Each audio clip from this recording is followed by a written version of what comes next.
Hi, this is Christine Russo, and welcome to What Just Happened. I'm live from Amsterdam, the home of the Fabricant, and we welcome Micky Larosse, head of content and strategies. Welcome, Micky. We'll just get right into it. I like to think of the Fabricant as like a punk rock kind of rebellion vibe to what's been in the fashion industry. Is that a somewhat accurate perspective? Yeah, completely. I guess that's our spirit and attitude has always been to be a disruptor, but a disruptor with intention. Our mission has always been at the forefront. When we were founded in 2018, nothing like us existed. So everything that we stood for and still stand for kind of was swimming against the tide of the traditional fashion industry, just declaring that, garments didn't need to be physical to exist. 4 years ago, when this conversation wasn't being had by anyone, was quite a radical position to take. And we've always stood by what we believed in, right? There's so many, I guess, wrongs that we can right in the fashion industry because of our capacity with tech that we have now, and that we can make it more innovative and exciting. Yeah, that comes from a spirit of really wanting to push the boundaries, which, yeah, I guess correlates with this idea of being a punk spirit, if you like. Right. So let me just clarify for people watching and people who follow what I do, they sort of have to come to the table with a little bit of information. So what we don't do is talk about what's on the website. So they'll have come kind of checked out the website. And so people here already know that you're a digital first fashion house. There is a lot of pain sometimes being the first, and there can be a lot of frustration being the first. So you're out there forging the way, clearing the paths, and getting people in the right mindset. And in reality, you're also creating an entirely new industry. And we have a huge industry now that is digital only fashion. So where does the Fabricant stand with respect to that? Some people will gloss it over and say, we're glad, we love it, we want the more the merrier. Some people are like, we want our time, we want to be able to be the leader, and everyone else is welcome. But we really, because we started this, we are the authority. What is the perspective? I mean, as you rightly point out, there is great difficulty in being the first, right? Everybody sort of observes what you're doing, but also just waits to see if you take a hit, which is also a thing. And that doesn't come from a place of malice. It's like, okay, this is a kind of way of doing things. And we've always been really super aware of that, right? We're not complacent about our position. We've been doing it probably longer than most people in the space, but that doesn't mean that we think we're, number one or the absolute authority. Of course, we're building an industry. The idea that we started out with was we can't exist as an island. We want to build a complete industry. So that requires other players, other perspective, other aesthetics to come into the same space as us. So we collaborate frequently with all our peer companies. Digital fashion is a really small industry right now, but it's growing, and we all have to work together to make it and lasting. So yeah, it's very gratifying to have this maybe, I guess, OG position, right? The Fabricant's been around and people know our name, and that's great. And we're really aware and not complacent about that idea. But does that mean that we're always going to be in the lead? No. Does that mean that we don't need other people? Of course not. We completely need other people in this space to support and really build what we need to build. Digital fashion, like physical fashion, needs a complete spectrum of possibility, because not everybody wants the same thing from a digital fashion house, just like in the real world, or people don't want exactly the same look from the physical fashion world. So there's room for more and more people, for us all to really thrive. Yeah. I think that's a great perspective. It's like, give us our due, give us our space to really do what we need to do, because it takes time. And while at the same time, join us, rising tides lift all boats. We will do this together. If you're on the same mission, I think the mission, it's mission critical. It's really like, if you share the philosophy and you share the mission, you're welcome to join. I would guess that if it's, let's say there's a player who's maybe just transaction driven and more commercially driven, I don't know if they would vibe as well with you. I don't think everyone's kind of the same philosophy. I mean, this is a philosophy. Yeah, we've always come from this, I guess, big, rich perspective of what we believe in, this idea of building an industry that's more sustainable, more democratic, more equitable for everybody that participates, and really elevating creators in this space to give them power, to make it a creator-led industry. Within that, obviously, there were always going to be maybe existing physical brands that come into the space, Web2 players that come into the space, and they don't necessarily all kind of buy in wholesale to what we say. We're a digital-only fashion house, which is a very particular take on the space. And now you see more and more people joining the space that are maybe doing that digital to physical crossover, which is valid. But comes with a different point of view on how to approach the space. So whilst we maybe have a much richer narrative, maybe in a much bigger belief system that we stand by and that we talk about, not everybody shares that philosophy.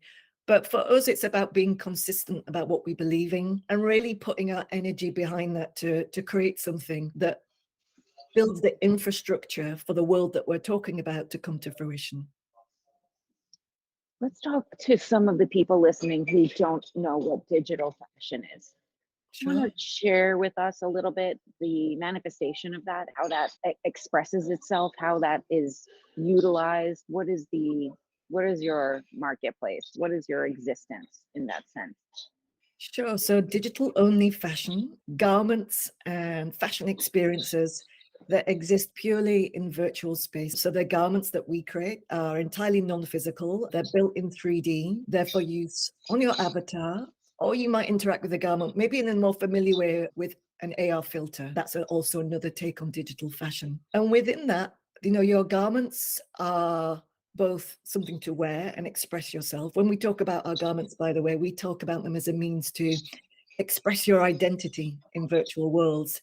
Because as we transition into maybe a more virtual existence and we interact and transact through avatars, the clearest way of communicating something about yourself is probably through the garment that your avatar is wearing or the way that you present yourself in this virtual space. So our garments have this function of both being, something visually spectacular, but also a means to communicate who you are in an area where perhaps that's the only means of really presenting yourself, presenting an idea about who you are. But most importantly, your garments are a digital asset, and they're a digital asset that you own because they're minted as NFTs on the blockchain. So you really have something to wear, something to collect, and then something to trade. And with our garments particularly, something that enables you to have a source of revenue in perpetuity. Within our garments, behind each garment in the smart contract, we build in a share of revenue for the person that created the garment,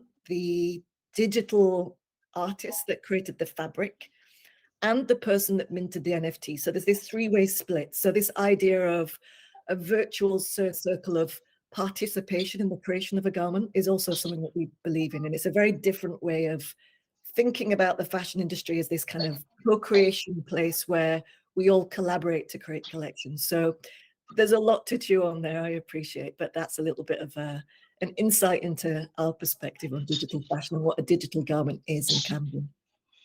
So to recap, it's for Web3. So essentially it has Web3 characteristics in that there's co-ownership, which is there's a big hurdle to understanding co-ownership. We come from a Web2 world. We come from I made it, you like it, you pay me, I make the money. And then it sort of falls off from there. One of the ways for people to understand this is when we have in our current world, let's call it Web2, resale, we have a resale industry. So if you think about it, a brand designs a garment and then someone buys it, and then quote unquote ownership of this garment no longer exists. The brand doesn't own it.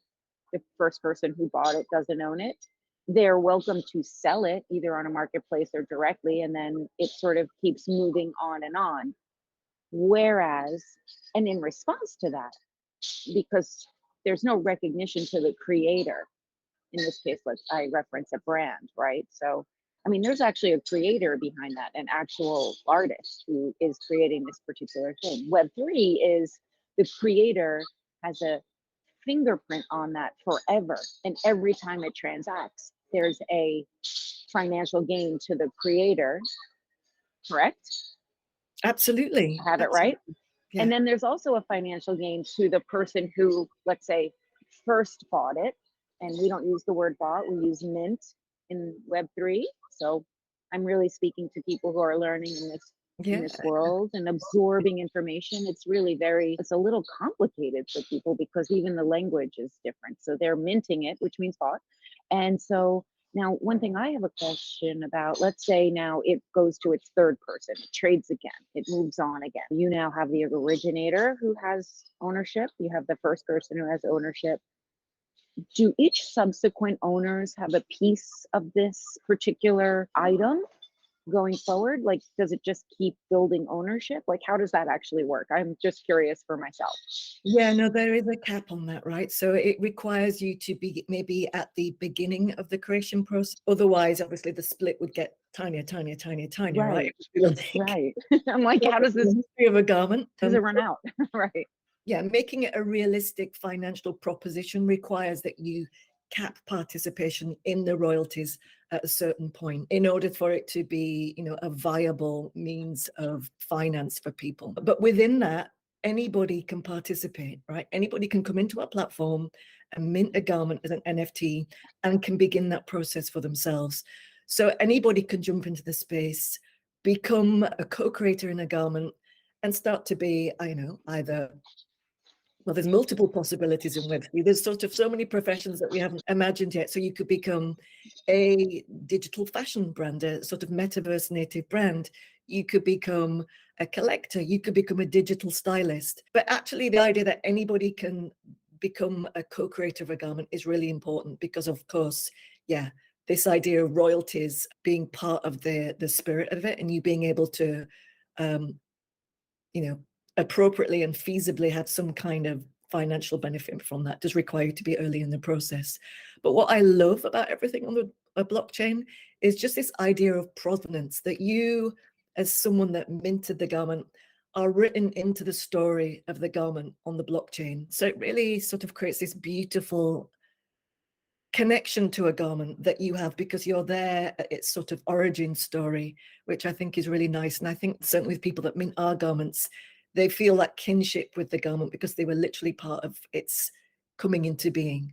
So there's a very sort of, people talk about maybe text not having the emotional connection, and I would say it's sort of the opposite really, because you're deeply embedded within the garment, both kind of emotionally because you literally customized it to your own terms, and then technologically because it's written into the story of the garment for everybody to see that you were there as one of the creators. So yeah.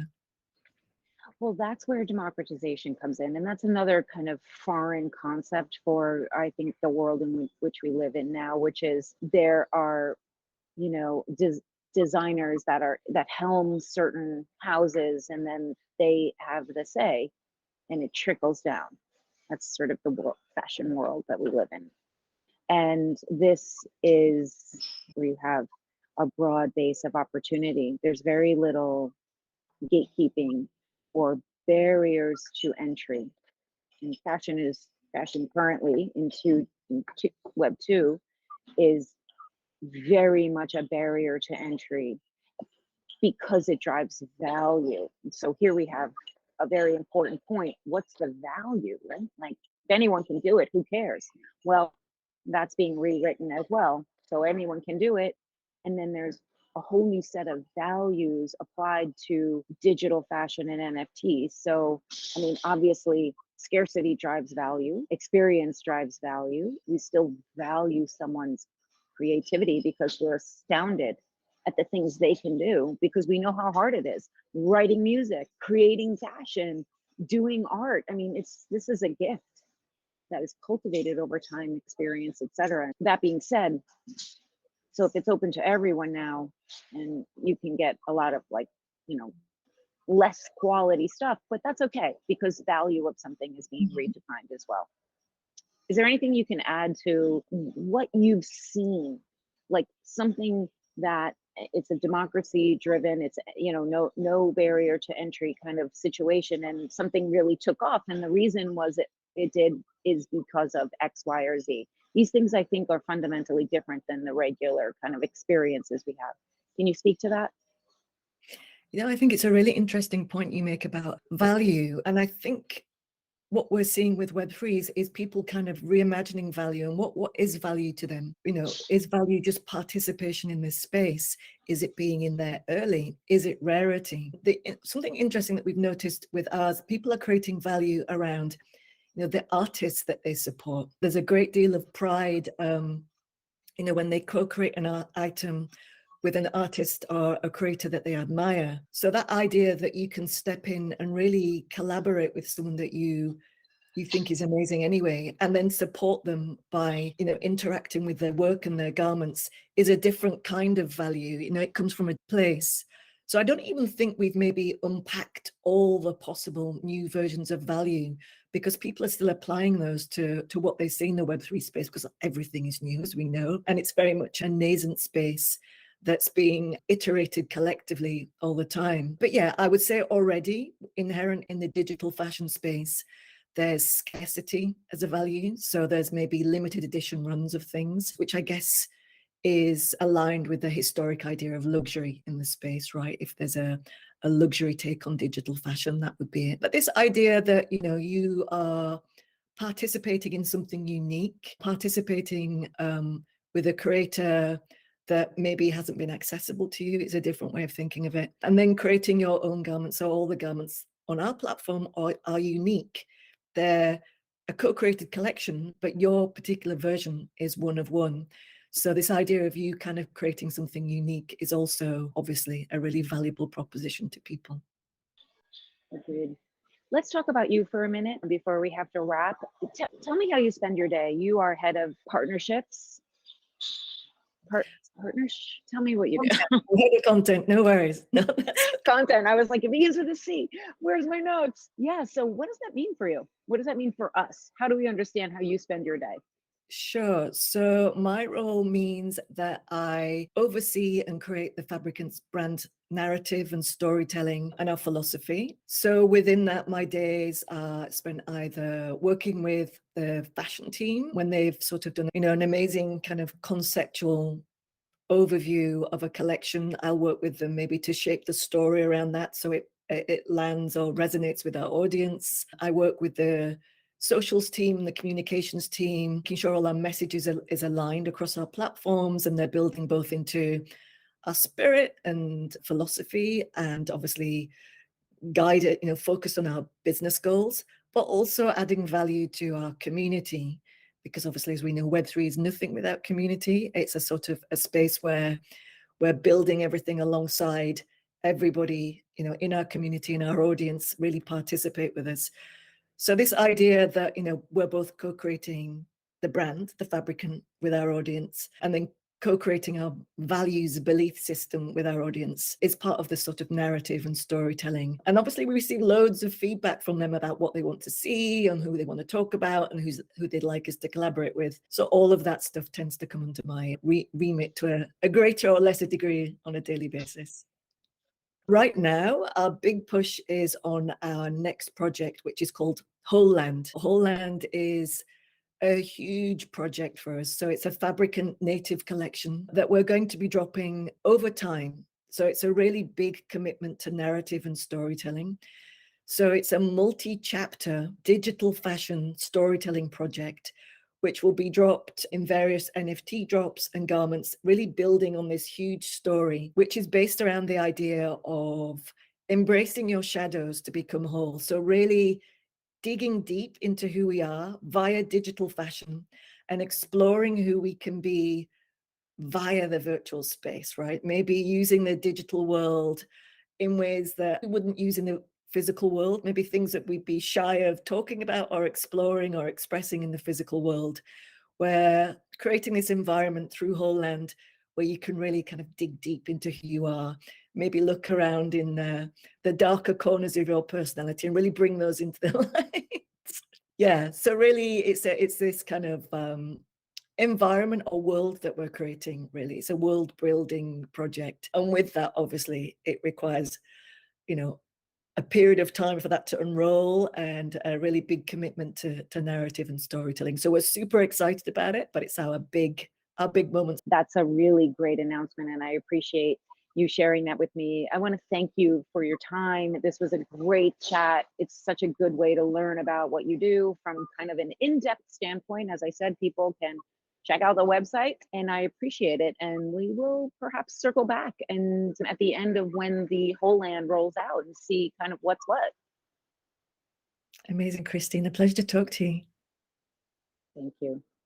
Thanks.